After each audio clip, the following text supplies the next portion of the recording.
오늘은요, 부메랑 인생이라는 제목으로 여러분과 은혜를 좀 나누려고 하는데요. 부메랑 아시죠? 부메랑 효과라는 게 있대요. 이게 뭐냐면은 처음에 이 부메랑 이렇게 기역자 이렇게처럼 생긴 것을 오스트레일리아에서 새를 잡는데 처음 사용을 했대요. 그래서 그거를 착 던지면 가서 새를 딱 정확하게 맞춰갖고 그것을 처음 만들어서 사용했는데 새를 안 맞히면 어떻게 되나 봤더니 이게 돌아와서 자기를 맞히는 거예요. 그러다 보니까 이게 정확하게 안 맞으면은 나한테 돌아오는구나. 그래서 이 부메랑을 처음에 나한테 돌아오는 줄 몰랐다가 나중에 그렇게 목표물을 맞추지 못했을 때 돌아오는 것을 보고 알게 돼서 조심했다고 합니다.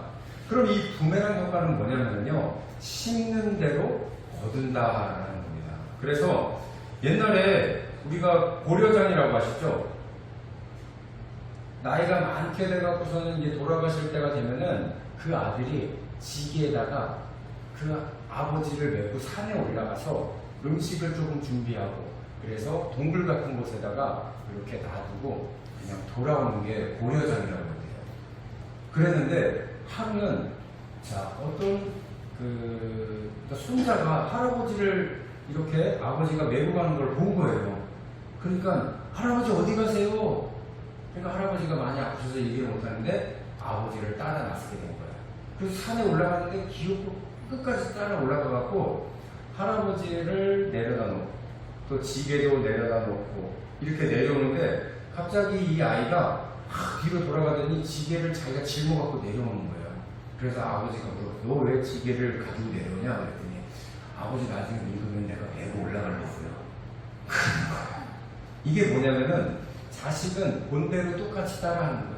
그러니까 뭐예요? 내가 심는 그대로 거둔다는 거죠. 이게 바로 부메랑 효과라는 것입니다. 오늘 창세기 29장에 바로 이 야곱이 부메랑처럼 자신이 당한 이야기가 담겨져 있는 거예요. 오늘 본문의 배경을 보면 그렇습니다. 아버지와 형을 속인 이 야곱이요, 집을 떠나게 됐어요. 왜? 형이 자기를 죽인다고. 그래서 삼촌이 있는 하란이라는 곳으로 가게 됩니다. 그 하란의 길이 얼마 되는지 지난 시간에 얘기했죠. 한 800km 거리가 되는 먼 길이었어요. 그 길을 걸어서 갔는데 과연 그곳에 어떤 일이 펼쳐질지, 과연 내가 만나야 될 삼촌을 만날 수 있는지 몰랐지만 결국 그곳에 도착을 하게 됩니다. 그리고 그 근처에 도착했는데 우물이 있는 곳에서 우물물을 먹으면서 기다리고 있는데 웬 여인을 만나게 돼요. 알고 봤더니 삼촌의 둘째 딸을 만나게 됐다는 거예요. 그러니까 뭐예요? 요즘 같으면 인터넷이 있고 전화가 있고 그렇기 때문에 금방 찾아갈 수가 있는데 이사 갔을지도 모르는 그 친척을 가자마자 삼촌의 딸을 만나게 됐다는 거예요. 이거 굉장히 귀한 일이라는 거죠.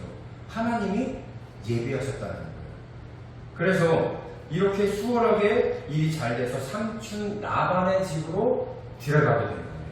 그렇게 지나게 됐는데 삼촌이 어느 날 오더니 야곱 이리 와봐 하고 부르는 거예요. 그래서 네 삼촌 하고 갔더니 야, 우리가 아무리 친척이지만은 네가 맨날 먹고 그냥 무료로 일하고 이러는 거 나도 원치 않으니까 너에게 일하는 만큼 내가 월급을 줄게, 급여를 줄 테니까 얼마를 주면 좋겠냐, 우리 계약을 맺자 딱 그랬더니 야곱이 뭐라고 그러냐면 삼촌 저는요 사실 결혼을 하려고 왔어요. 그러니까요 삼촌의 둘째 딸 라헬을 저에게 주시면 됩니다. 그랬더니 삼촌이 그래?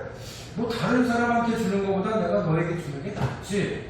그러면서 약속을 맺습니다. 그러면서 7년 동안 집에서 봉사로 일을 해라. 그럼 내가 내 딸 라헬을 너에게 줄게 라고 얘기한 것이 오늘 1절에서 20절까지의 내용이에요.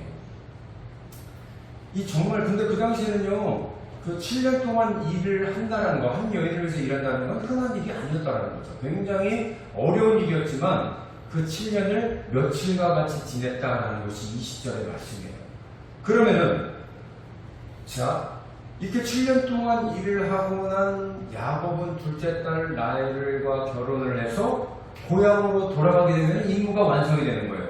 왜? 어머니, 아버님, 제가 고향에 돌아가서 아내를 믿는 자를 데리고 왔습니다. 이렇게 금연양할 수가 있는데 이것을 어머니 뜻이었잖아요. 그리고 축복을 해준 아버지에 대한 보답일 수도 있었더라는 거예요.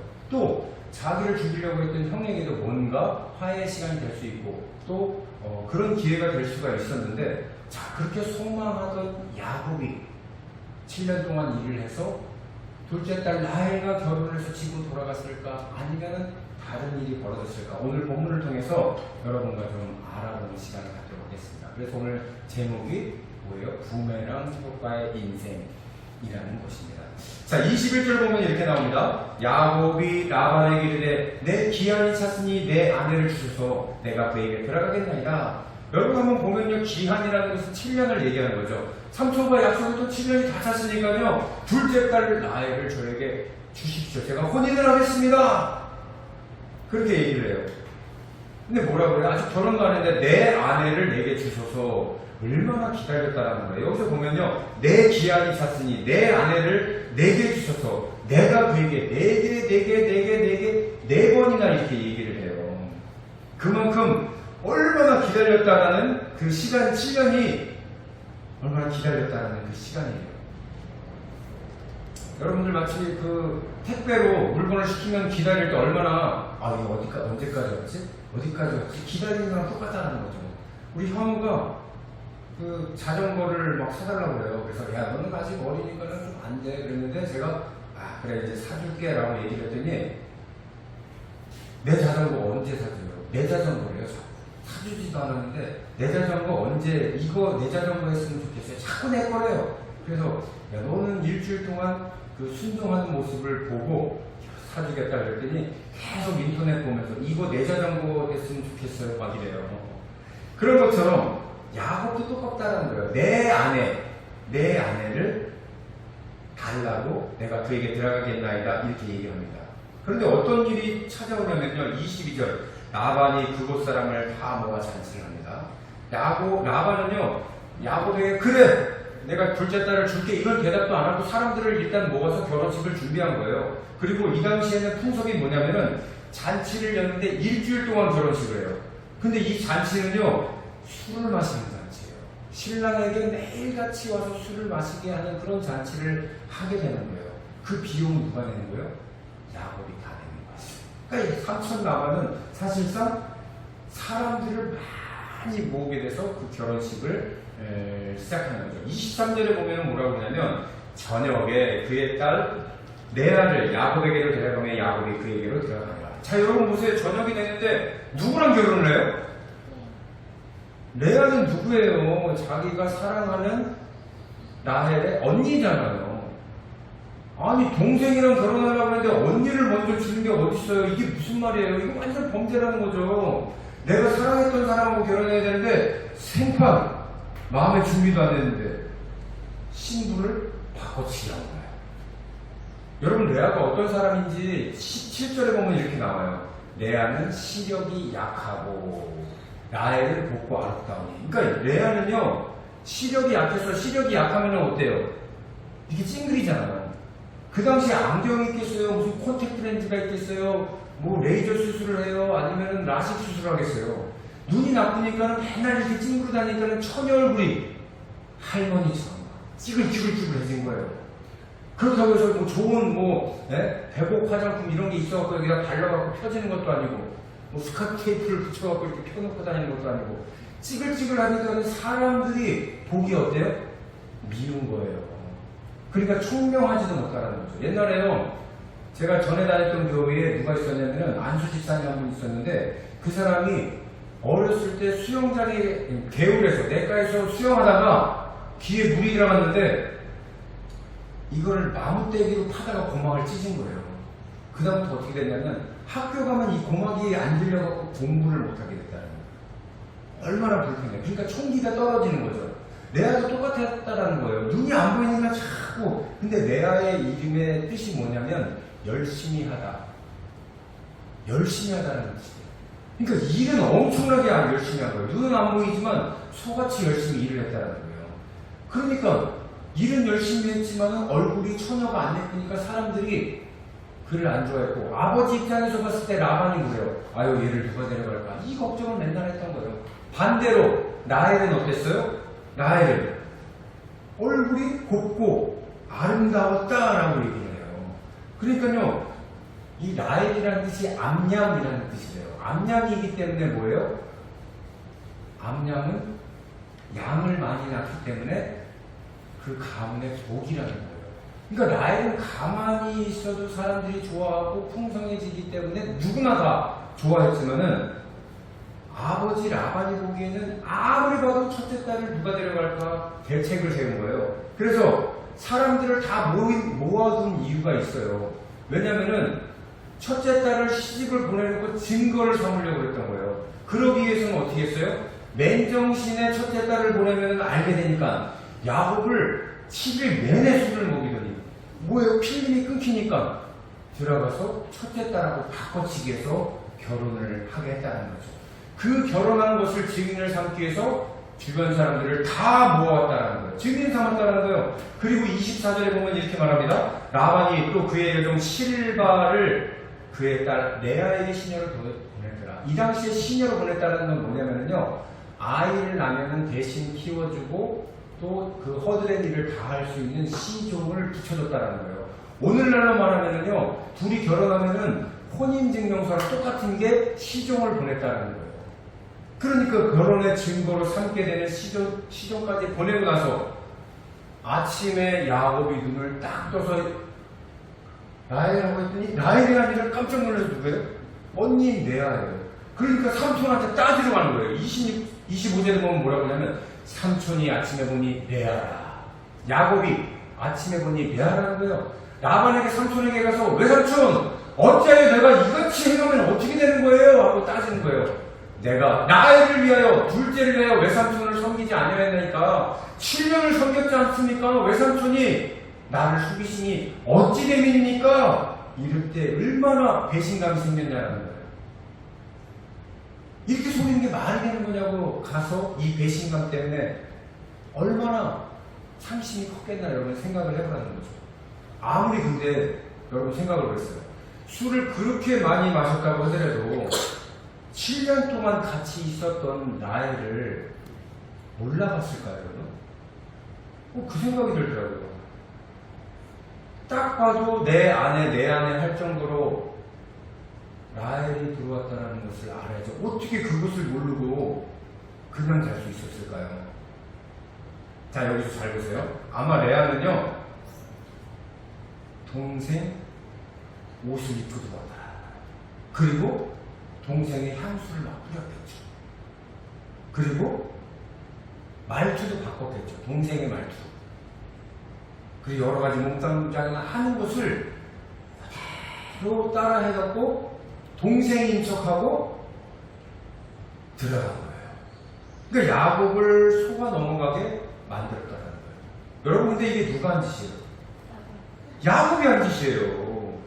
야곱이 자기 아버지 눈이 흐려진 것을 통해서 음식을 몰래 염소를 잡아다가 어머니가 요리를 하고 형의 옷 그것을 입고 북실북실한 염소토를 막 이렇게 하고 말투도 목소리를 막 이렇게 깔아서 에서처럼 하고 제가 에서입니다 이렇게 했던 것을 지금 똑같이 당하고 있다는 거죠. 이게 무슨 효과라는 거예요? 부메랑 효과라는 거예요.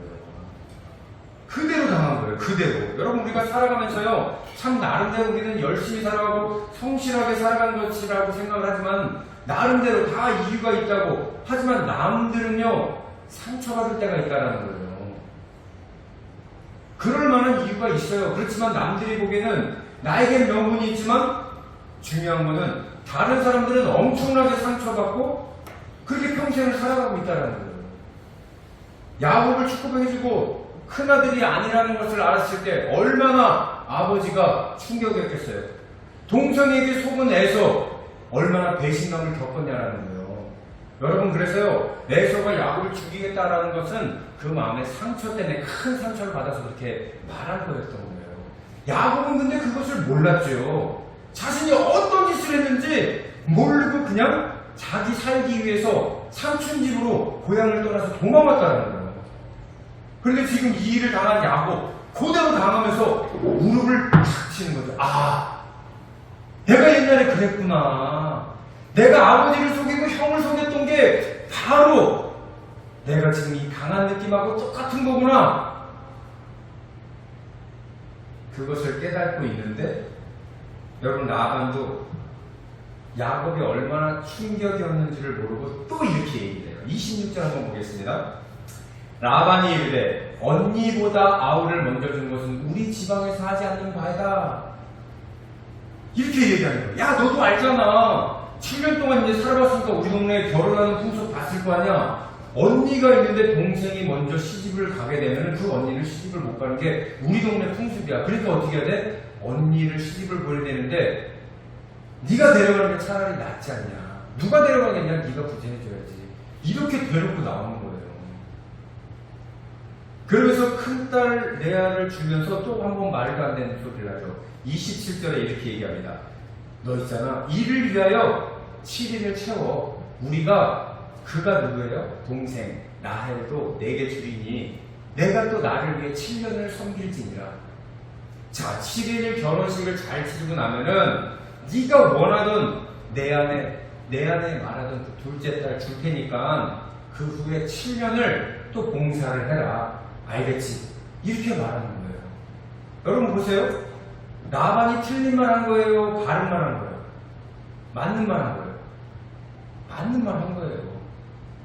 우리 동네 풍습이 그렇기 때문에 여기는 다 그렇게 해야 돼 라고 해서 언니를 보낸 것은 라반의 입장에서는 맞는 말을 한 거예요. 그리고 뭐예요? 딸 둘을 줬으니까 7년을 더 일해야 되는 것도 라반의 입장에서는 맞는 얘기를 한 거예요. 근데 이게 누구의 입장이에요? 삼촌 라반의 입장이지. 야곱을 하나도 배려하지 않는 그런 말을 했다는 거예요.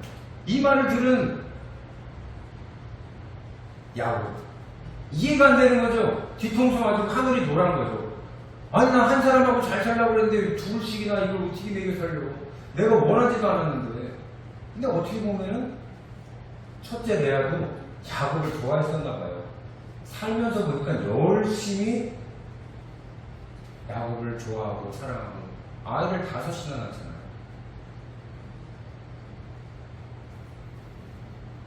나름대로 삼촌 라반이 보기엔 명분 있는 그런대로 의미 있는 이야기였다는 거예요. 제가 어저께 이거 설교를 쓰고 있을 때 9시 한 반쯤에 여기서 설교를 이렇게 막 쓰고 있었는데 전화가 이렇게 왔어요. 누군가 봤더니 어머니가 신천지에 빠져서 나오지 못하는 우리 옛날 직장 동료예요. 목사님 어떡하죠? 근데 이 친구가 한 3개월 정도 연락이 안 된 적이 있었어요. 왜 그런가 봤더니 이 친구가 어느 날 집에 있는데 그 신천지가 시골에 살고 있기 때문에 찾아온대요. 일주일에 2번씩 막 이렇게 찾아오나 봐요. 근데 자기가 자고 있는데 와서 막 얘기하고 막 큰 소리 하는 걸 들어보니까 아들이 신천지 하는 것을 반대하니까 어머니 이렇게 하세요라고 막 코치하니까 열받아야 안 가더라고요. 화가 나잖아요. 그래서 나가 이랬던 거예요. 그런데 아무래도 안 나가고 내가 당신 때문에 온 게 아니라 어머니가 오라고 해서 집에 들어올 수 있는 거야. 왜 나서는 거야? 막 이러다 보니까 몸싸움을 하다가 하도 화가 나서 주먹으로 한 대 때렸어요. 그랬더니 경찰에 신고를 해서 3개월 동안 구치소에 살았던 거예요. 그리고 나와가지고 저한테 전화가 왔더라고요. 목사님 이런 일이 있었어요. 그런데도요 여전히 이 사람들 안 가고 지금도 와 있고요. 어떻게 해야 되는지 모르겠어요. 그래서 제가 여기 천안에 그 청수동에 보면은 그 법원 앞에 홍종갑 변호사 사무실이 있어요. 그분이 누구냐면은 신천지를 전문적으로 교육을 해서 교화시켜서 일반 성도로 만드는 일을 하면서 전도사였다가 개척을 해가지고 두정동에 생명으로 좋은 교회를 개척하신 분이에요. 제가 그분한테 전화했어요. 그래서 이런 상황이 있는데 전화 좀 해주세요. 그랬더니 전화를 하더라고요. 그러더니 저한테 전화가 다시 왔어요. 제가 전화를 해서 얘기를 했는데 합의를 보라고 얘기를 했어요. 그런데 그 사람 술을 마셨는지 조금 말이 어눌하더라고요. 하여튼 일단 내가 방법을 알려줬으니까 또 필요하면 저한테 연락 주세요. 그래서 제가 바로 전화를 했어요. 그래서 말을 들어보니까 진짜 조금 어눌하게 얘기를 해요. 그래서 아니 술 한잔 했어요? 물어봤더니 그게 아니고요 목사님 제가 정신과 약을 먹어요. 분노 조절 장애가 있어서 그래서 아이고 그래서 그 신천지를 때렸구나 그런 생각이 들더라고요. 그 약을 안 먹으면 자기도 화가 올라와 그걸 못 참는다는 거예요. 그래서 제가 얘기했어요. 변호사를 찾아가라. 그 사람한테 또 재판이 또 들어왔대요. 구공판이라고 해서 3개월 살았는데도 불구하고 치료비가 더 나왔고 또 나는 계속 앞으로도 치료받아야 되기 때문에 법적으로 신고를 또 한 거예요. 그게 구공판이래요. 다시 항소한 거. 그래서 그랬어요. 민선 변호사를 찾아가서 정신과 약을 먹고 내가 이것을 안 했을 때 우발적인 행동이 나타난 거니까 합의를 보고 싶은데 저기서 안 해주고 있으니 정상 참작을 해달라. 근데 오늘 아침에도 또 전화가 왔어요. 우리 엄마랑 통화를 해달라고. 참 제가 보기에는요. 잘 보세요. 이 사람은 폭력을 심었더니 뭐가 부메랑으로 해서 날라갔어요? 법적인 제재를 통해서 자기에게 반응했죠. 반대로 분노 조절 장애라는 것을 알고 이 사람을 화나게 만들어서 자기가 맞았다. 한 대 맞았단 말이에요. 그걸로 인해서 병원에 입원하고 했던 사람 나중에 부메랑으로 뭐가 다가올까요? 저는 반드시 그 사람도요. 자신과 똑같은 일을 겪게 된다는 것을 그 사람한테 얘기를 해줬어요. 참아라. 그리고 법적으로 같이 대응을 잘 해봐라. 그렇지만 합의 볼 수 있도록 너는 노력을 해라. 미워하지 말고. 그것이 당신에게 부메랑이 돼서 또 씻는 대로 거둘 수가 있다. 하나님 믿는 사람 아니냐. 이러면서 그랬더니 자기 어머니 설득해달라고 오지만 그 어머니가 뭐라고 얘기를 하냐면 아들이 잡혀가는 상황인데도 불구하고 이만희님이 알아서 해줄 거다. 이렇게 얘기해요. 너무 안타깝더라고요. 그래서 제가 통화를 해준다고 얘기를 했던 거예요. 어찌됐든 자신이 보기에는 억울하지만 남이 보기에는 폭행을 하고 폭력배였고 또 신천지가 그것을 교묘히 이용해서 나중에 자기도 똑같이 부메랑으로 다가올 거라는 것은 누구도 모른다는 얘기예요.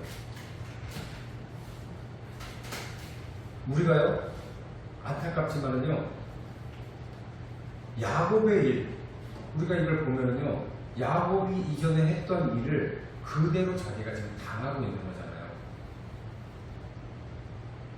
야곱이 라헬을 사랑했는데 삼촌에게 속아서 언니 레아와 결혼했네. 이게 아니라 야곱이 아버지를 속이고 형을 속였던 일이 그대로 돌아왔구나. 우리는 그걸 봐야 된다는 거예요. 그래서 우리가 뭘 알아야 되냐면 우리가 하나님을 잘 믿는 만큼 일상 속에서도 가족들이나 우리 주변의 사람들을 대할 때 어떻게 하느냐 보자는 거죠.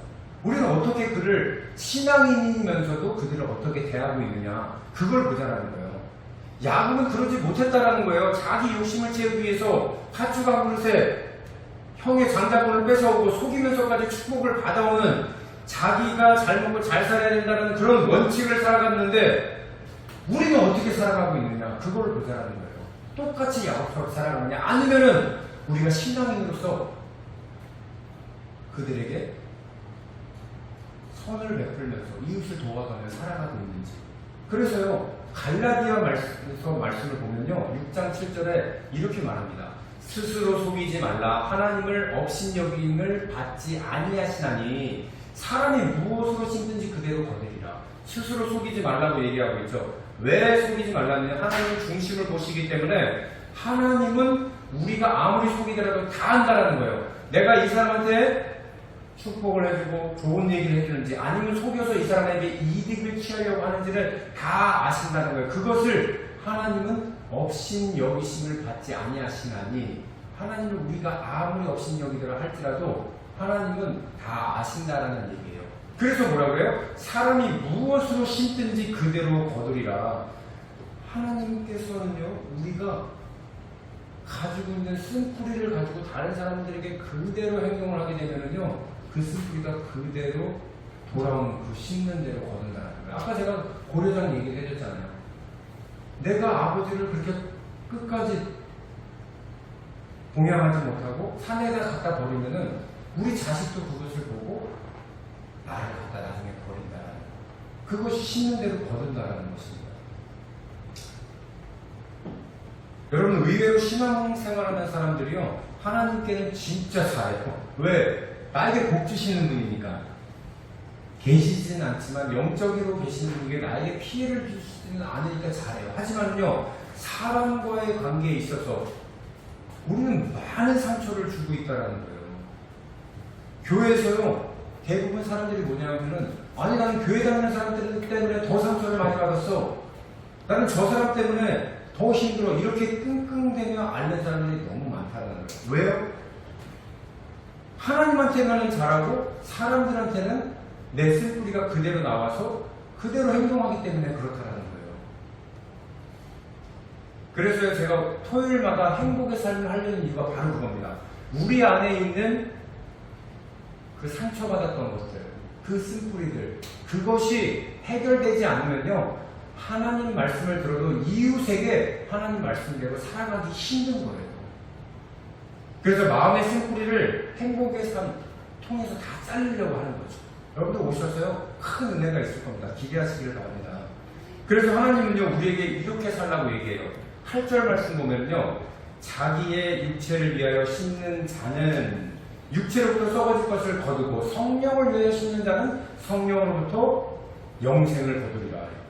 아멘. 여러분, 인간은 인과응보가 있어요. 육체를 위해 심는 자는 육체로부터 썩어질 것을 거두는 게, 이게 인과응보라는 거예요. 뭘 심든지 인간은 죽음으로 끝난다라는 거예요. 그런데 하나님의 사람들은 어떤 일이 벌어지냐면요, 성령을 위해서 심을 수가 있대요. 이게 무슨 얘기냐면은, 우리가 성경을 보고 아니면 교회 와서 이렇게 설교를 듣게 되면요, 그대로 살려고 하는 우리의 모습이 성령을 위해서 심는 거예요. 예를 들어서 오늘 말씀이 뭐예요? 좋은 말을 하면은 좋은 결과로 돌아온다. 나쁜 말을 하면 나쁜 결과로 돌아온다. 이 부메랑을 우리가 들어서, 아 그래? 나는 오늘 이 말씀을 가지고 집에 가서 한번 실험을 해야 되겠다 하고 집에 딱 들어가요. 그랬더니 집에서 사람이 딱 와갖고서는 문을 열어줄 때 가서 그러는 거예요. 아, 내가 오늘 교회를 갔더니 어머니, 아버지, 아니면 자녀들한테 얘기하기를, 그동안 내가 못한 말이 있어요. 지금까지 저를 길러주셔서 너무나도 감사합니다. 부모님한테 그런 얘기를 하는 거예요. 다짜고짜, 이거 웬일이야?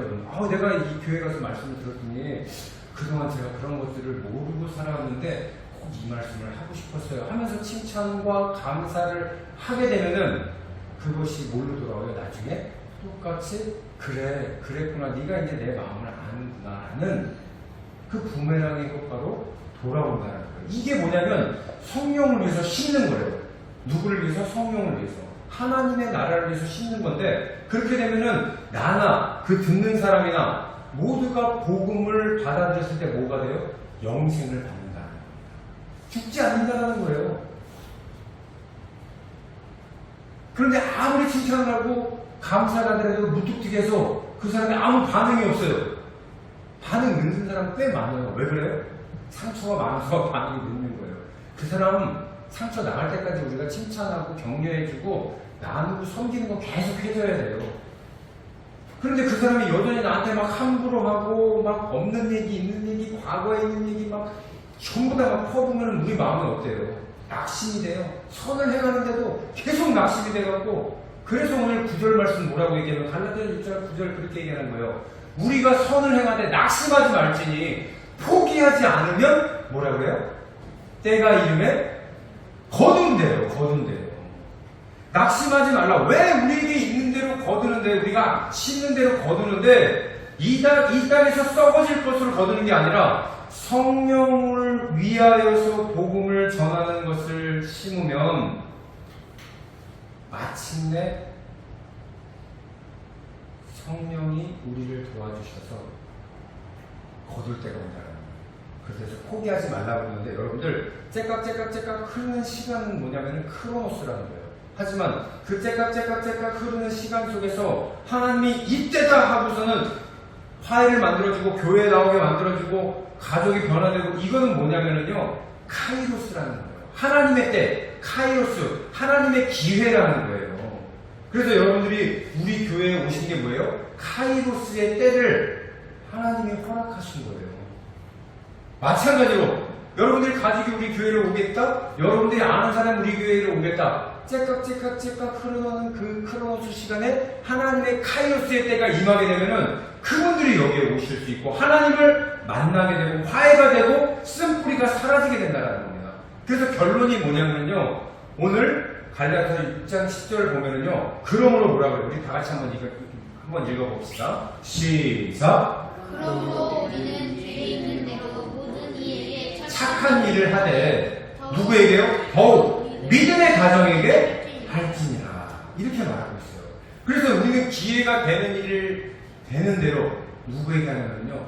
우리의 가장 가까운 믿음의 가정들. 우리 가정뿐만 아니라 믿는 가정들을 포함해서 믿는 가정들에게 다 하라는 얘기입니다. 그러니까요. 믿는답시고 내 가정을 소홀히 여기면 안 된다는 거예요. 어떤 사람은요. 전도하러 나가고 뭐 봉사하러 나가고 또 뭐 이런다고 해서 가정에 밥도 안 해놓고 청소도 안 해놓고 이러면 안 된다는 거예요. 무엇보다도 가정에 있는 사람을 먼저 소홀히 하지 말라는 거예요. 믿음의 가정들에게 더욱더 힘쓰라는 얘기를 하는 거예요. 어떤 분이 그래요.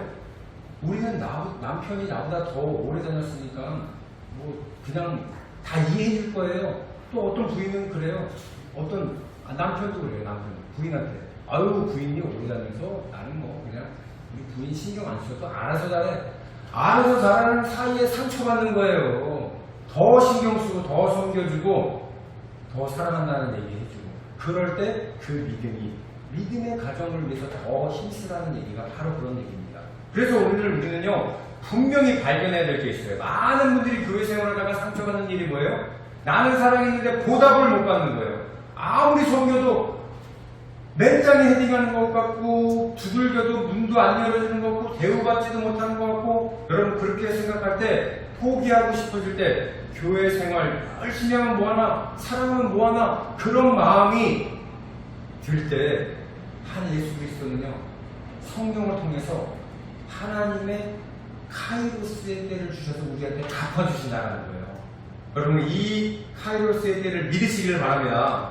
그래서 끝까지 포기하지 마시고요. 끝까지 선한 일을 하게 되면요 반드시 하나님의 때가 이를 줄 믿습니다. 오늘 말씀을 좀 마치는데요. 자 무슨 얘기입니까? 부메랑의 효과라는 거예요. 여러분 오늘 이 하루를 살면서 내가 무엇을 먹고 누구를 만나고 어떤 재밌는 일을 하는 것도 중요해요. 하지만 더 중요한 건 뭐냐면요. 내가 하나님을 믿는 사람인데 다른 사람들을 어떻게 섬길까, 어떻게 나눌까, 어떻게 칭찬할까, 어떻게 한 번 더 기도해서 그 사람을 섬길 수 있을까 고민하라는 거예요. 그때부터 뭐예요? 내 삶이 바뀌는 거예요. 그 사람이 바뀌기를 원해서 내가 기도하면요 내가 기도하는 자리에 있는 거고요 그 사람을 위해서 뭔가를 줬을 때 내가 가지고 있는 주머니를 통해서 다른 사람을 섬기는 그런 삶으로 바뀌게 된다는 거예요.